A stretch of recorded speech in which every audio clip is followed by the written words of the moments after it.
E hoje a gente tem mais um episódio do Seu Corpo Pode, o nosso podcast de saúde e bem-estar. E o convidado de hoje é uma pessoa muito especial, que eu já escuto falar dele há muito tempo. Conheço pessoas em comuns, alunos da sua escola, alunos da sua formação.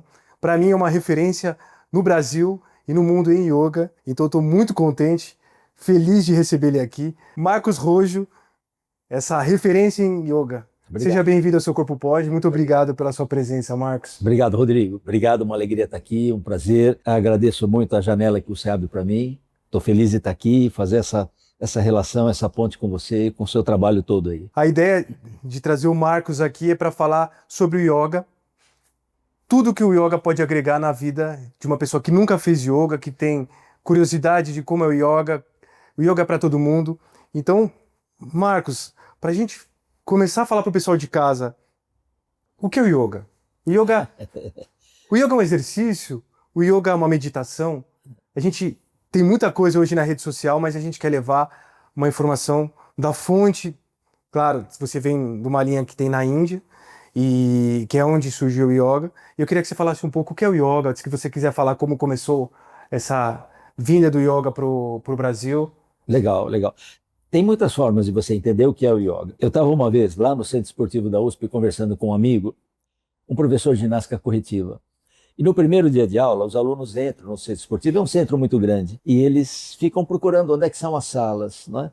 E ele quer fazer inscrição, o aluno veio fazer aula. E eu estava conversando com esse amigo de ginástica corretiva, veio um aluno e perguntou assim, onde é a sala de yoga?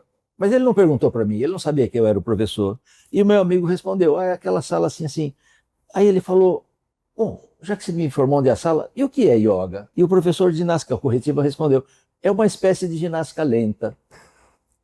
É uma espécie de ginástica lenta? Claro que se for analisar, não é. Mas da forma como ele vê, é. Então, é muita coisa. Mas em essência, yoga é um estado da mente. Yoga é um estado meditativo, é um estado de presença, é um estado de foco. É estar onde você está, é fazer prestando atenção. Então, alguém pode estar fazendo o exercício, chamamos asanas, o exercício de yoga, e de repente ele está disperso. Aí é o que o meu amigo respondeu, é uma ginástica lenta. Mas quando você presta atenção no que você está fazendo, quando você observa o que está fazendo, aí você transformou isso em yoga. Eu digo muitas vezes para os alunos, você se senta para meditar. E quando a gente se senta para meditar, o corpo tem que ficar quieto primeiro. Mas deixar o corpo quieto não significa que você fez daquilo um asana. Mas quando você se percebe quieto, quando você se sente quieto, quando você sente que está quieto, aí é yoga. Então é um pulinho, é um estado da mente. Não sei se estou me alongando muito, mas a diferença entre deitar e relaxar, que deitar é uma coisa, relaxar é outra. Às vezes entra uma pessoa na sala, eu estou dando aula, estão todos relaxando. Não estão. Ele acertaria se dissesse, estão todos deitados. Se está relaxando ou não, cada um é que sabe de si. Se ele está fazendo todo o programa da agenda de amanhã, se ele está se lembrando do que aconteceu ontem, ele não sabe. Aquele que está olhando, mas aquele que está deitado sabe. Então a diferença entre deitar e relaxar, eu digo, é yoga. A diferença entre sentar e meditar é yoga. E se todo mundo estiver sentado com o mudra perfeito, mas ele está ali fazendo contas, não é. Mas a partir do momento que ele se concentra, é esse linkzinho que é o yoga, esse colocar na estação correta. Antigamente os rádios tinham um sintonizador, na hora que você pegou aquele canal, é essa sintonia. Aí é yoga, é um estado da mente. Fantástico. A gente hoje, com as redes sociais, a gente acha que yoga é só o asana, que são as posturas, né? Então isso desmistifica e tira algumas dúvidas. Para quem tem dúvida, para quem nunca teve uma vivência com yoga. E a minha relação que a gente estava conversando com yoga é através do consultório com meus pacientes. E eu vim de uma geração que alguns médicos, ortopedistas, como eu trabalho com coluna, falavam: você não pode fazer yoga porque você tem hernia de disco. Porque antigamente achava que o yoga é só torção. E a gente sabe que o yoga não é só torção. Né? Também não é só asana, como você acabou de falar. E isso foi me atraindo. O que é o yoga? É de atender professores de yoga, praticantes de yoga, professores e alunos da sua formação. Eu comecei a olhar para o yoga diferente. E por isso o Marcos está aqui hoje. Muito obrigado. Para a gente poder dissertar um pouco disso. Mas uma coisa que mexe muito comigo, como fisioterapeuta, é o pranayama. você vai falar um pouquinho mais dos pranayamas. Hoje a gente tem um mundo muito tecnológico, né? Eu estou quase 18 anos de formado, mas nesses últimos 10 anos aumentou a ansiedade, aumentou a depressão, aumentou tudo que deixa o corpo em alerta, né? E a gente tem uma dificuldade de relaxar, de conseguir tirar alguns pensamentos da nossa cabeça, até através da respiração. E eu sempre via isso no paciente, às vezes com uma dor cervical, ele tinha uma dificuldade de respirar. E o músculo da respiração, o diafragma, ele é inserido na coluna. Tudo é muito interligado. E a fisioterapia, para mim, ela tem uma conexão com o yoga por causa disso. O corpo é uma unidade só. Então, eu sempre via, como você não pode fazer yoga? Porque yoga não é só asana, não é só uma postura. Se você tem a respiração, se você tem o pranayama, e isso pode ajudar um paciente com hérnia de disco, com bloqueio torácico, porque uma dor lombar ela pode ter uma relação com a torácica. Um excesso de tensão no trapézio, na cervical, é porque às vezes uma pessoa que não respira direito, não pensa para respirar, não presta atenção na respiração. Então eu queria que você também falasse pranayama, explica pra gente um pouco o que é. Legal. Voltando, o yoga é um estado da mente. E tudo que a gente fizer para se aproximar desse estado faz parte do yoga. Então, definido por Patanjali, Patanjali foi o primeiro codificador do yoga, ele é o primeiro a colocar um texto exclusivamente sobre yoga. Ele não define um exercício, ele não descreve um exercício, ele não descreve nenhum pranayama, ele não descreve nenhuma técnica, mas ele dá princípios para a técnica. Então ele diz, o asana prepara você para o pranayama. E como o asana me prepara para fazer o pranayama? Através dessa consciência do corpo, através dessa experiência que eu vou tendo de mim mesmo, adquirindo a possibilidade de ficar sentado ereto com conforto por um tempo longo. Você pensa, mas fazer asana só para ficar sentado ereto por um longo tempo com conforto, então não é mais fácil meditar numa cadeira? De certa forma, em algum momento, tá bom, pode até ser, mas para você conseguir ficar sentado, quieto, parado e dizer que está confortável, precisa de um treinamento. Hoje, nossos estímulos são muitos. Tudo é muito cheio de estímulo, de movimento, a própria educação física é cheia de movimento, tem muita música, tem muita atividade. Quando você vem para uma aula de yoga, o professor diz, você faz uma torção, para, observa como fica, como respira, como sente. E isso é meio na contramão do que se faz hoje em dia. E o asana vai nos preparar para isso. Tendo feito asana, você já adquire a capacidade de se observar, de sentar, de ficar quieto com prazer. Porque tá bom, eu posso ficar aqui, eu não vou me mexer, eu vou ficar 20 minutos sem me mexer, mas isso me incomoda muito. O asana é que vai nos treinar para isso. De repente, através da prática dos asanas, você diz assim, puxa, não é que é gostoso ficar quietinho aqui, ó? Você começa a ter uma vontade, aí está na hora de começar o pranayama. E o que é o pranayama? É o controle sobre impulsos respiratórios que tem uma íntima ligação com emoções. Tudo que tem uma relação com emoção, o yoga tentou trabalhar. Ou seja, as minhas emoções mexem na minha postura? Mexem. As minhas emoções mexem no meu tônus muscular? Mexem.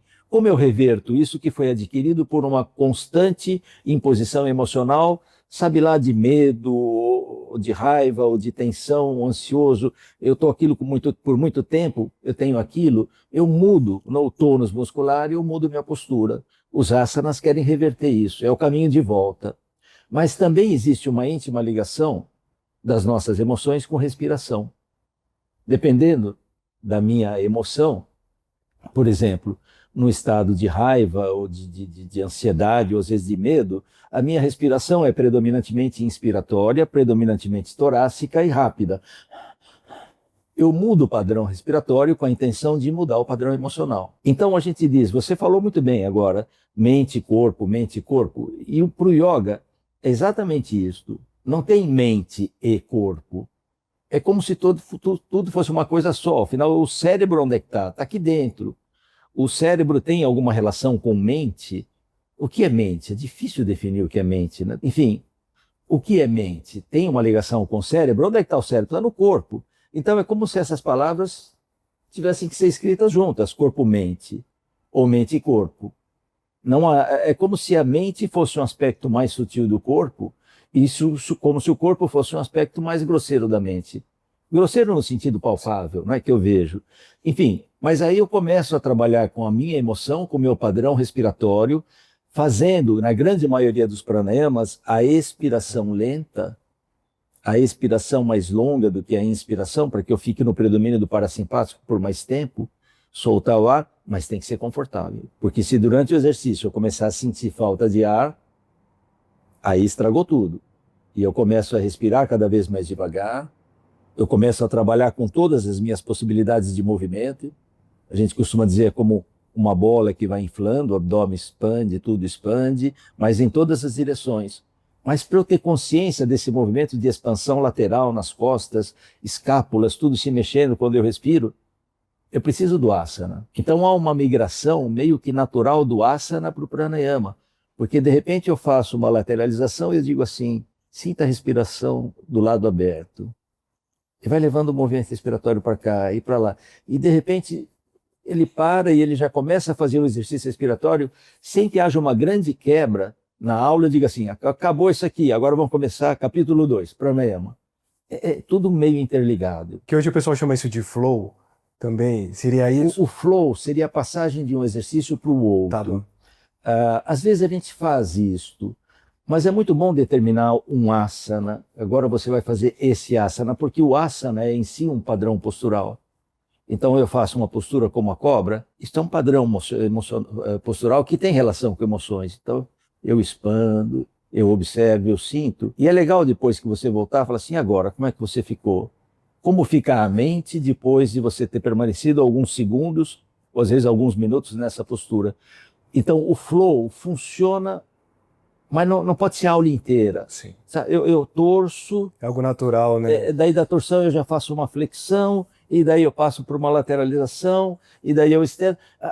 Aí, assim, eu não percebi muito bem o que cada postura quis me dizer. São gestos, as posturas são gestos. A palavra mudra, que também é um grupo de técnicas de yoga, os mudras ou mudras, você já viu que é o português, né? Mudra, mudra, enfim. E eu não acho errado a portuguesar. Está no Brasil, né? Você não escreve futebol como escreve os ingleses e nem fala futebol e ninguém reclama. Mas quando é yoga, tem que ser yoga.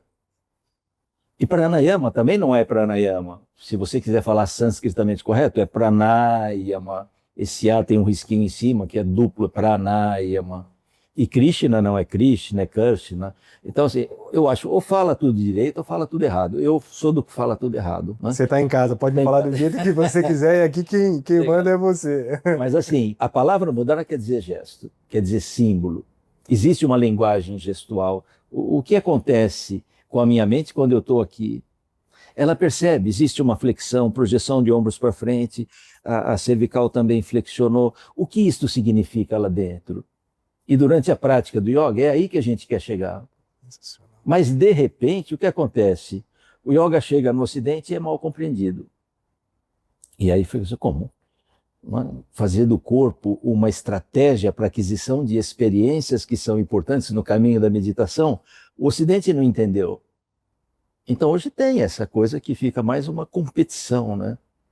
Querem colocar o yoga até nas Olimpíadas. E não é só do Ocidente, a própria Índia faz força para colocar yoga na Olimpíada. Até a Índia faz. Mas como seria uma competição de yoga? Eu não sei como seria uma competição de yoga, mas o que mais me deixa assim, não é, surpreso, quem vai assistir? Essa é a coisa mais chata do mundo. Vai ver quem fica mais tempo numa postura, o que é? Porque nós nunca vamos fazer o que fazem os ginastas. Sim. Aquilo que fazem os ginastas é maravilhoso. Eu sou um professor de educação física, é lindo, é uma habilidade extraordinária, mas é outra coisa. Sim. Então, eu tive um aluno uma vez lá na USP, e ele veio na aula, professor, eu quero aprender aquela postura assim, assim. Eu falei, olha, em grupo eu não dou essa postura, mas eu te ensino no final da aula. Ele queria plantar bananeira, Shirshasana. Ensinei. Danado treinou, depois de um mês ele, professor, olha, fez direitinho. E agora, o que eu faço? Eu disse, bom, agora, quando você estiver em Shirshasana, você vai fazer Padmasana. Então, estando de cabeça para baixo, você vai fazer a postura de lótus com as pernas. E o danado treinou e veio, depois de um mês, professor, já sei fazer isso, e agora? Falei, agora, se é isso que te atrai, você vai fazer ginástica olímpica, eu vou te transferir de curso, porque isso aqui é outra coisa. Isso aqui não é para ficar desenvolvendo essas habilidades. E às vezes a gente perde esse lado mental, a gente perde esse lado mais delicado e sutil do yoga para competir com umas disciplinas que o yoga não vai ter a menor chance de competir com ginástica olímpica. Importante você falar isso, porque tudo que você está falando, eu estou vendo o meu trabalho, a fisioterapia. E o corpo é uma unidade e o yoga carregou sempre essa questão de misticismo, mas o que você está falando é de neurociência, você falou parasimpático. E para quem não sabe, o sistema nervoso autônomo, que independente da gente querer ou não, ele está funcionando. E ele é dividido em simpático e em parasimpático. Lá atrás, no Ocidente, Yin Yang, na medicina chinesa, acho que na Ayurveda também tem algumas suas definições, que é o estado de equilíbrio do corpo. E a gente vive num mundo muito ansioso, então a gente está mais em fuga, defesa, que é a simpaticotonia.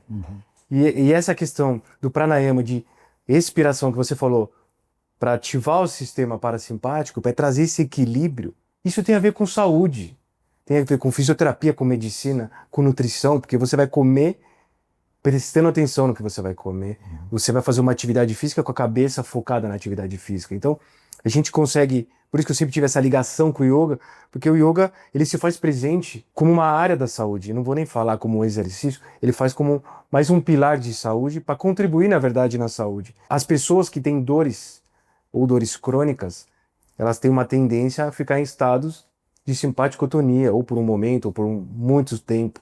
E aí entrou o yoga na minha vida. Essa questão do asana, mas principalmente do pranayama. Porque a pessoa que respira curto, padrão mais torácico, ela ativa muito a musculatura acessória da cervical, que é a musculatura anterior, escaleno. Então ela tende a ficar rígida, aquela projeção da cabeça anterior. E a gente está falando de biomecânica, né, que é o estudo da mecânica do corpo. Você tem um eixo alterado. Essa anteriorização não é da nossa espécie. A gente tem as curvaturas da coluna.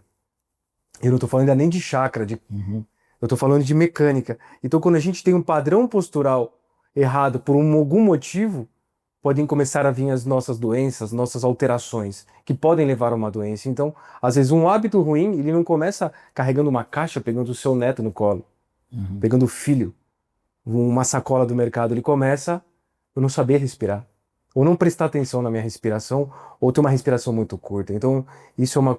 Eu estou muito feliz de trazer você aqui para a gente... Isso só reforça o que eu sempre acreditei no yoga, que é mais uma ferramenta, mais uma área, que eu não vou nem falar método, de como ajudar a pessoa a ter uma saúde melhor. E no mundo que a gente vive hoje, com ansioso, principalmente aqui em São Paulo, ansioso, depressivo, com tudo para ontem. É verdade. Você falou de Yin Yang, enfim. No yoga é o Ra e o Ta. Hatha. Ra simboliza o sol, Ta simboliza a lua.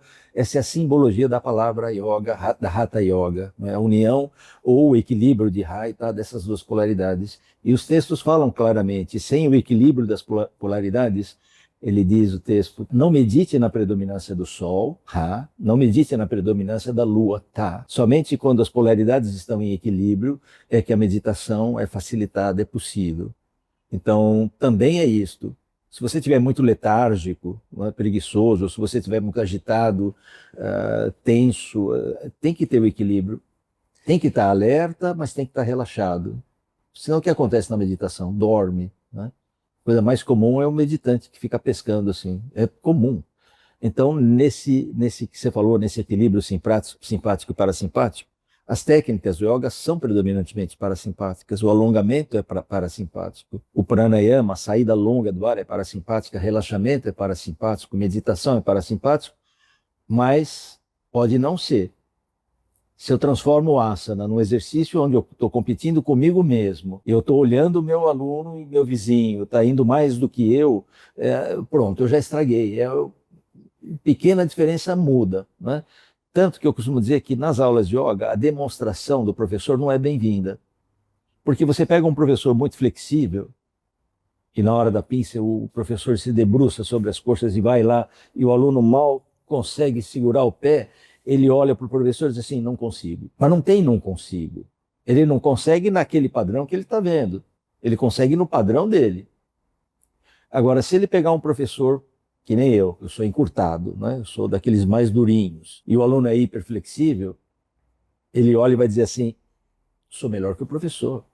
Olha só, vou mais do que ele. O que também não é legal. Porque não tem melhor ou tem pior. Encurtado ou não encurtado é uma questão de uma série de fatores, e isso melhora. Nesse sentido, não é a pessoa que se adapta à técnica, a técnica se adapta à pessoa.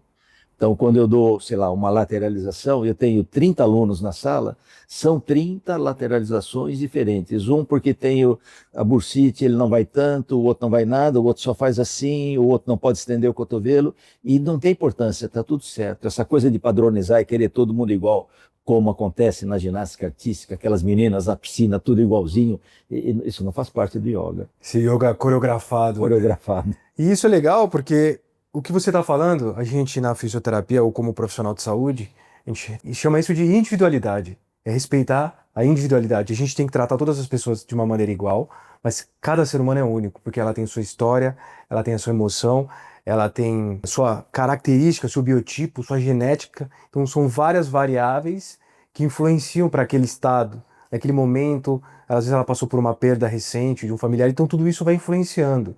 E encontrar profissionais. Hoje você, além de ser professor na sua escola de yoga, você é um professor na sua formação. Então você está levando essa formação adiante através dos seus professores, que é uma coisa que você já faz há muito tempo. Isso é legal, porque a gente tem mais pessoas pensando da mesma forma para ajudar pessoas que precisam de saúde. Claro que o yoga, você com certeza não vai falar, o yoga ele é um tratamento para um problema, mas ele pode ajudar. Ela não exclui um tratamento, mas ele pode ajudar. Como a gente conversou, um paciente com dor lombar, ele pode fazer yoga, depende do contexto, e o yoga eu tenho certeza que vai ajudar ele, se a pessoa também fizer a parte dela e respeitar aquele momento. Se ela não estava conseguindo fazer alguma coisa, ela não vai do A para o C, ela tem que passar por um processo, A, B e C, até a maturidade do corpo. E alguns fisioterapeutas até falam, não, no yoga não, pode atrapalhar. E tudo depende. Depende da individualidade. E isso é uma coisa que eu acho que você décadas vê isso. Eu acho muito legal você falar isso, Rodrigo, pelo seguinte, eu sei minhas limitações enquanto um professor. Então, quando vem o aluno e diz, professor, eu estou com uma dor assim, assim, assim, e ele traz um laudo do médico, e o laudo só fala da patologia, eu digo, eu não entendo nada disso aqui. Eu não tenho formação para isso. Então, quando tem alguém como você, um fisioterapeuta, que, pelo que você está falando, conhece muito mais yoga do que muito praticante de yoga, é muito bom. É muito bom, porque eu posso dizer para o meu aluno, vá lá no Rodrigo. Porque eu sei que você vai dizer para ele, olha, você pode fazer yoga, você só não pode fazer torção para esse lado, rotação medial, lateral, não sei o quê. Você vai me dizer o que faz, o que não faz, e juntos a gente pode ajudar muito melhor esse aluno. Porque se eu me meter sozinho, olha, eu já ouvi falar que quando você tem dor no joelho, faz agachamento. E eu sei que fortalecimento de coxa, na maioria dos casos, está bom, mas tem casos que não é, e eu não sei. Mas se você fala assim, olha, para esse paciente, legal, vamos fortalecer, mas ele está precisando mesmo é alongar posteriores de coxa. Aí juntos a gente trabalha muito melhor. Se não, médicos ou mesmo fisioterapeutas mais desinformados, eles vão dizer, pelo sim ou pelo não, faça natação, não vai fazer yoga. Porque ele não conhece, ele não viu, ele não sabe que de repente um simples relaxamento é uma prática de yoga. Ele não sabe que um simples trabalho respiratório ou sentar quieto também é yoga. E que eu posso fazer uma boa prática de yoga sem mexer no joelho do meu paciente, do meu aluno. Tá bom, não é para mexer no joelho dele? Tudo bem, essa perna não vai fazer nada. Eu tenho o resto do corpo todo para trabalhar. Então, quando tem algum profissional assim, é muito bom. Então, eu conheço, sei lá, alguns fisiatras, enfim, e é muito bom saber de você, porque daí, falou, vai lá, conversa com o Rodrigo, e até se for o caso, você vai dizer assim, não, por enquanto não faça yoga, espera um mês, daqui a pouco você pode voltar. Isso acontece, não é o comum, mas eu até quando dou aula, quando eu tô em alguma pós-graduação, eu também falo muito disso para os alunos, porque é uma coisa que eu acredito, né? Alguns fisioterapeutas não vão gostar do que eu vou falar, mas isso aqui, fisioterapia, ela é meio. O movimento é fim, né? O exercício é fim. E aí, nessa hora, o yoga entra, vamos dizer, na parte de exercício como exercício respiratório, exercício físico. Então, eu não quero criar uma dependência do paciente com a fisioterapia. Eu estou 18 anos quase na área, muitos pacientes atendidos, então provas sociais. Agora, você gosta de yoga? Rodrigo, eu gosto de praticar yoga. Então você não vai parar de fazer yoga. Porque eu tirar, num mundo tão estressante, tirar uma coisa que a pessoa gosta, e eu sei que pode ajudar no fator emocional, de adesão ao tratamento, à rotina, é fantástico. E eu vou na contramão, infelizmente ainda tem melhorado muito, muitos profissionais já estão conscientes, mas Você gosta de fazer isso? Então vamos fazer. Ah, eu gosto de nadar. Então a gente vai tentar nadar. Não, Rodrigo, mas eu gosto de fazer yoga. Eu acordo cedo. Para uma paciente, uma senhora de 70 anos, ela acorda 4 horas da manhã e faz a sua meditação, faz os seus exercícios, seus pranayamas, suas técnicas respiratórias. Como é que eu vou tirar isso de uma pessoa? Como eu vou falar para ela não faça? Então, e isso que eu acho muito bacana, é adaptar a cada situação, a cada pessoa. É, o yoga, eu posso falar que o yoga nasceu na Índia? Pode. Pode. Yoga nasceu na Índia. Ah, eles chamam de subcontinente indiano. É muito grande. Então você tem hoje partes da Índia que não são Índia. As primeiras estatuetas que parece que apresentavam posturas de yoga estão numa cidade hoje que pertence ao Paquistão. Então é da Índia, é desse subcontinente indiano. Existem relatos, e até do próprio budismo, não é? De um movimento tântrico que acontece num lugar que a gente chama de Nepal. Mas houve um desenvolvimento muito grande de um budismo tântrico. Eu estou querendo relacionar Tantra também com Hatha Yoga, existe uma relação do tantrismo com Hatha Yoga, mas que vem lá do Tibete. Então é dessa região que a gente pode dizer, o yoga vem daí. Mas eu não posso falar que o yoga tem a ver com religião. Para quem tem dúvida, o yoga não tem a ver com religião. Não tem a ver com religião. O yoga não tem um ritual. O ritual dogmático, onde entra o sacerdote, faz a performance. O que faz a religião? Faz os rituais de nascimento, de casamento, de morte. O yoga não tem isso. Não tem o sacerdote realizador. O professor de yoga não é o sacerdote. Antigamente se chamava guru, porque não tinha outra fonte de informação. Eu costumo deixar bem claro que professor de yoga não é guru. O guru largava tudo, tinha uma vida específica para isso e era a única fonte de informação. Hoje, você abre na internet, você tem todos os textos de Hatha Yoga na sua língua, se você quiser. Se não tiver, você aplica um negócio lá e pum, sai escrito na sua língua. Então, o conhecimento está aí. Ter um pouco de experiência, trabalhar com alguém que já tem um pouco de experiência é bom. É bom para colocar os pés no chão. Perfeito. Porque o que acontece?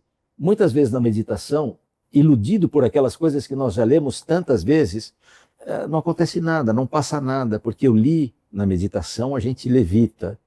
Antigamente falava isso, havia o livro do Lobsang Rampa, o cidadão levita, e você começa a ficar cheio de fantasias, vai acontecer isto, uma luz cósmica vai entrar pelo meu chakra coronariano e vai explodir tudo como fogos de artifício, e vai não sei o quê. Às vezes a gente precisa de um orientador para dizer assim, não é nada disso.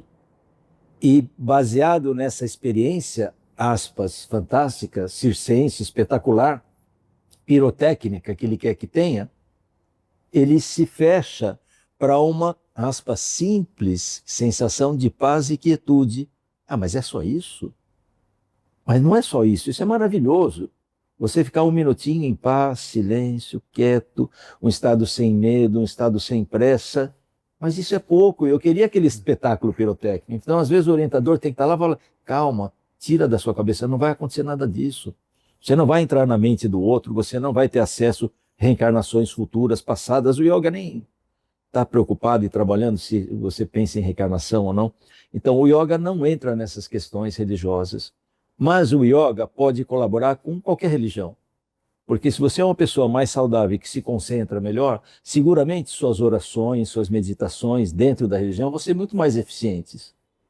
Então, quando você melhora a sua capacidade de foco, isto pode fazer você um devoto melhor. Mas ele não pode ser entendido como religião. Existe uma mistura de cultura. Sim. O yoga veio com o hinduísmo. É como se alguém fosse ensinar capoeira lá no Japão, e junto, esse que leva a capoeira, ele é um praticante de umbanda, ele toca tabaco e berimbau, ele faz seu ritual, ele toma caipirinha, ele come feijoada no sábado. E aí, então, o japonês começa a achar que capoeira e caipirinha, não, bebida do capoeirista, é isso aqui. O capoeira, ele faz umbanda, iemanjá, capoeira. É essa mesma mistura que nós fizemos no yoga com o hinduísmo. Então, não tem necessariamente nenhuma ligação. Até porque esse Patanjali, que eu já disse, no seu texto, ele fala uma vez. São 196 frases que compõem esse texto, porque antigamente os textos eram decorados, chamavam-se sutras. De 196 sutras, ele diz: entregar-se à divindade. A ideia de que existe algo superior a qual você se entrega, entregar-se, deixar, confiar. Mas ele não diz quem, não diz como, não é Ganesha, não é Krishna, não é... Cada um com a sua crença. Né? Cada um com a sua crença. Então, isso tem muito a ver com, acho que é o lema, que eu posso falar, o lema da sua escola, o teu lema, o da linha que você segue, a escola de Carvalho-Dama, que é o yoga para todos. Que é independente do que você é, do que você acredita, do que você não acredita, você pode fazer yoga.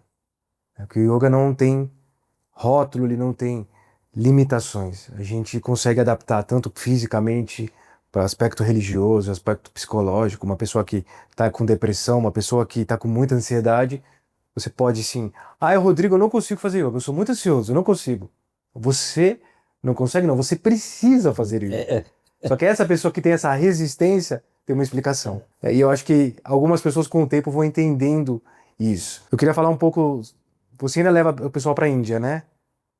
Olha, Rodrigo, eu levei 20 vezes ou 21 vezes. 21 anos seguidos. A primeira viagem que eu levei um grupo à Índia foi em 1998. E aí levei grupo e cansei. Aí falei para meus filhos, agora vocês vão fazer, vocês vão levar... vão para a escola, a gente gosta de levar os alunos para a escola de Carvalho-Dama, ter uma experiência com os professores, o que é viver num ashram, tem o ritual de manhã, assiste, come uma comida saudável, enfim, eu gosto disso, mas cansa, por 2 motivos. A Índia não é o lugar mais fácil para você turistar. Voos são complicados, hotéis são complicados, tudo é muita gente, tudo muito cheio, o indiano tem poder aquisitivo agora, está tudo lotado, difícil. Mas antigamente também era difícil. E o brasileiro não é o mais fácil para você levar.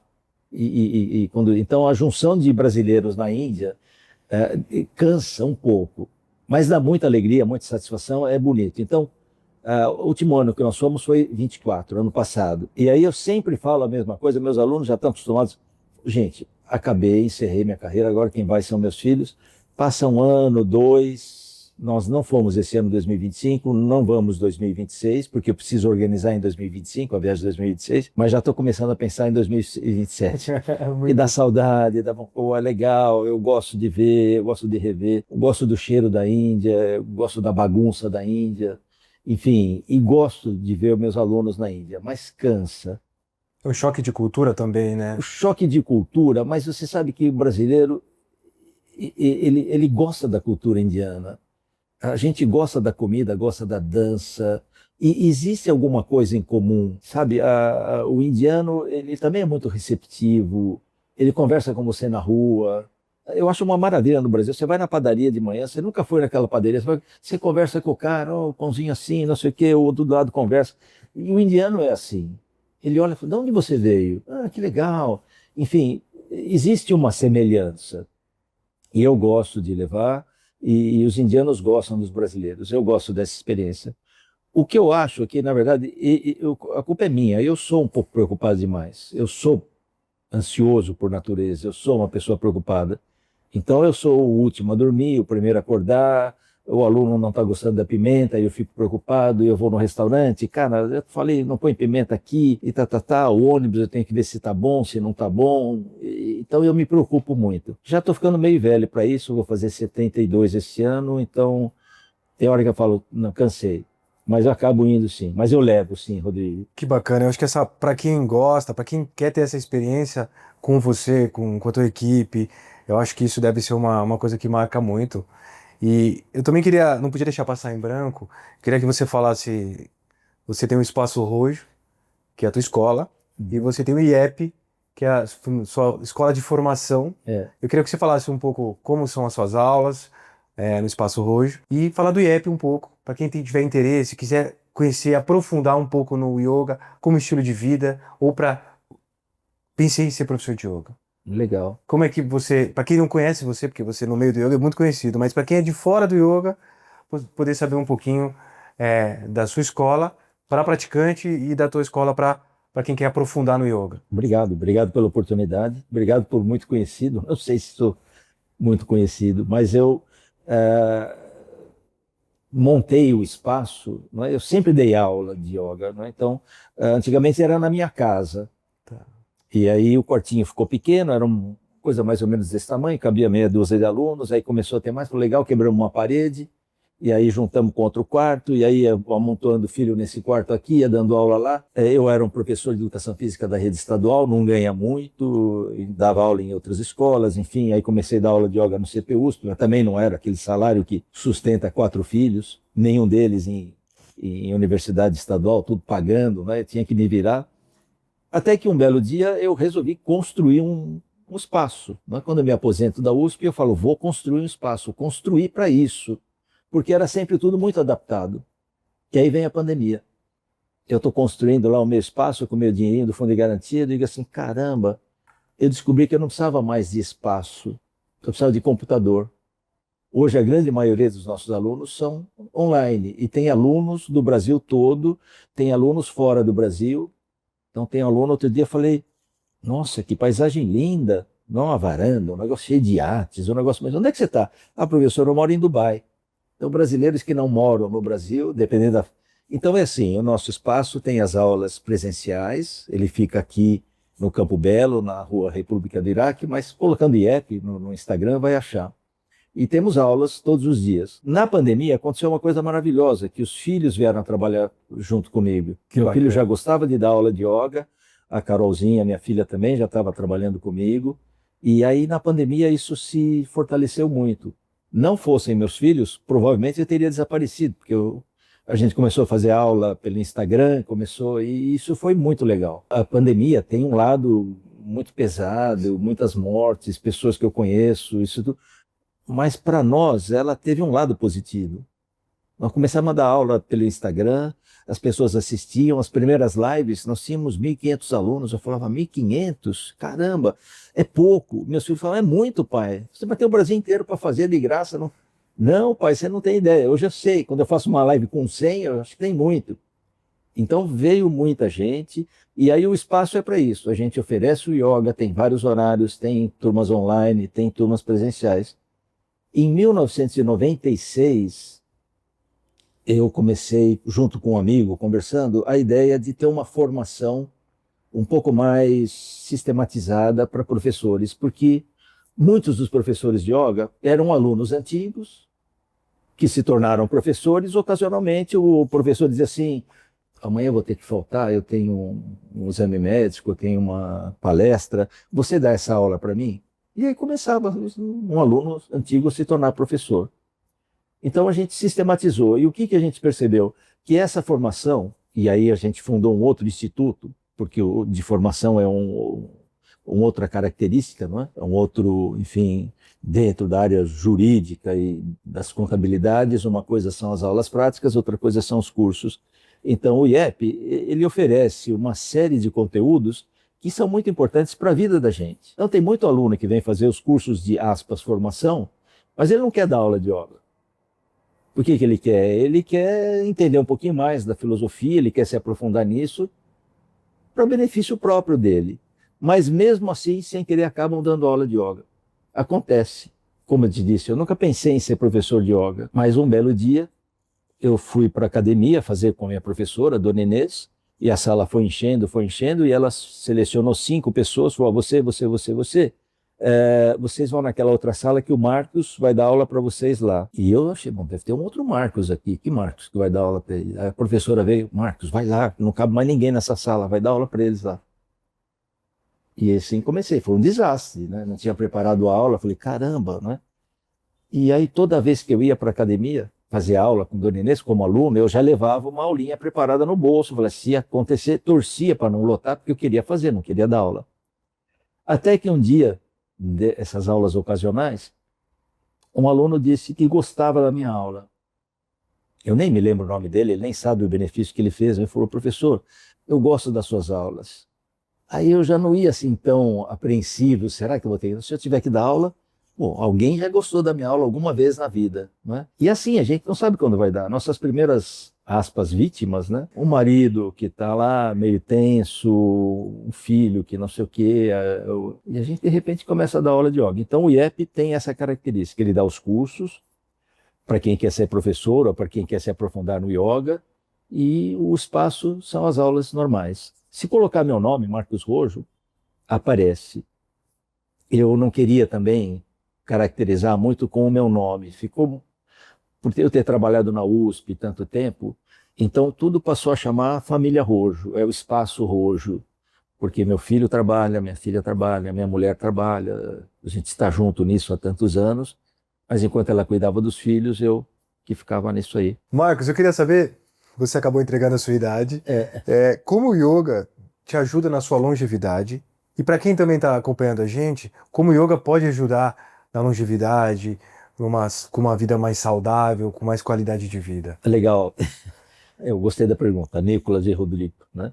Eu gosto dessa pergunta porque desmistifica um pouco. Muitos professores importantes de yoga morreram e morreram cedo. Uau. Vivekananda, que ele não era um professor de yoga, ele era um vedantino, mas praticava yoga, ele morreu perto dos 40 anos.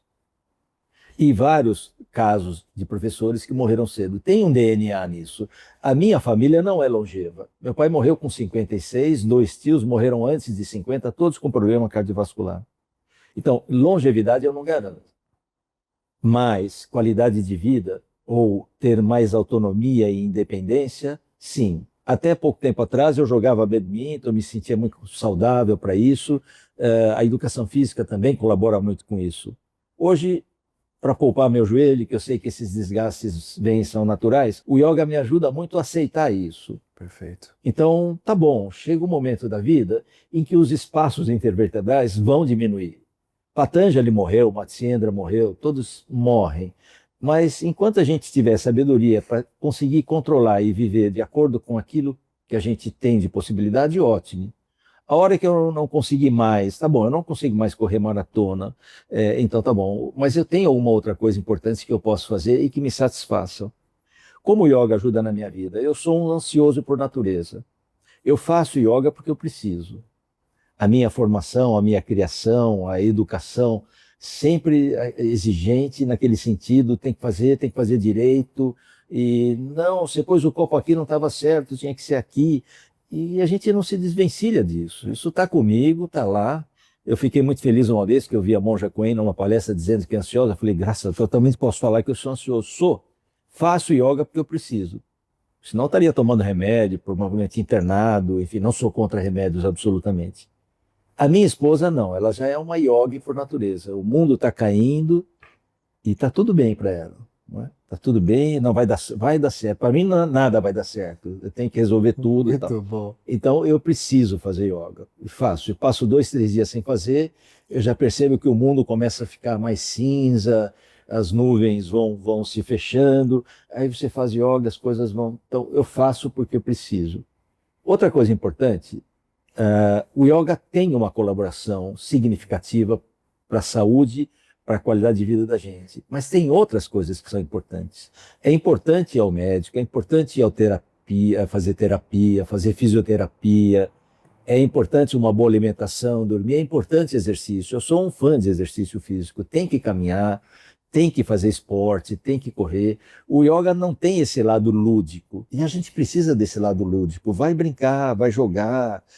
Se o joelho não deixa mais jogar, joga xadrez, joga baralho, mas brinca, precisa brincar. A gente precisa ter conversa com os amigos, precisa tomar chopp, precisa sair. Então são uma série de coisas. Porque às vezes a gente acha que quem faz yoga vira meio monge, né? Não pode tomar cerveja quem faz yoga, né? Não. Vai fazer yoga, você vai ficar conversando com os amigos até meia-noite? Não, você tem que dormir às 9, você tem que acordar antes do sol nascer para meditar. O yoga se adapta à nossa vida normal e essas coisas são importantes. Valorizo muito a atividade de vocês, fisioterapia. Recomendo muito a atividade também da psicologia, das terapias, é importante terapia, tudo isso é importante ir na igreja, conversar com o pastor, com o rabino, tudo isso é importante e fazer yoga também é importante. É um desses bloquinhos do quebra-cabeça que vão nos ajudar. E a gente está falando de multidisciplinaridade, né? A gente fala muito hoje de multimodal, são vários fatores, né? Nunca é um problema. Geralmente, nunca é um problema só que causa. Então, quando a gente fala da questão da mente, o corpo, a gente às vezes precisa também separar. O separar é você, vou no psicólogo, eu vou no meu psiquiatra, quando precisa e quando necessário tomar um remédio. Porque o remédio, ele tem o seu momento também. Uhum. tem essa mística também. Quem faz yoga não toma remédio, é totalmente natural. Só que a gente também não tá na Índia, lá no Nepal.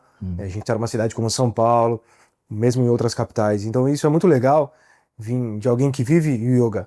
E como eu falo que eu faço isso com a fisioterapia, para levar e espalhar essa informação para mais pessoas, que o yoga tem que quebrar uns preconceitos que vieram de muito tempo. Marcos, eu queria te agradecer. Foi uma honra poder Obrigado. beber da fonte, aprender um pouquinho mais. Espero que as pessoas que estão em casa também conheçam o yoga de verdade, esse yoga para todos. Muito obrigado. Já estendo o convite para uma próxima, para a gente falar sobre mais temas, para a gente falar sobre como o yoga também pode ajudar mais pessoas. Obrigado, Rodrigo. Foi um prazer estar aqui, uma alegria, uma honra estar aqui, estou à disposição. E eu acho que é uma via de mão dupla. Também quero que meus alunos conheçam você. Muito obrigado. Através desse trabalho, para saberem, né? Uma honra. Um lugar de alguém que possa fazer um tratamento e dizer assim, não faça yoga nunca. Você vai, né? Alguém que possa dizer, faça yoga e faça mais isso aqui. Aqui comigo faça yoga. Muito bom, Marcos. Obrigado, Rodrigo. Obrigado, um prazer. Obrigado, Nicolas.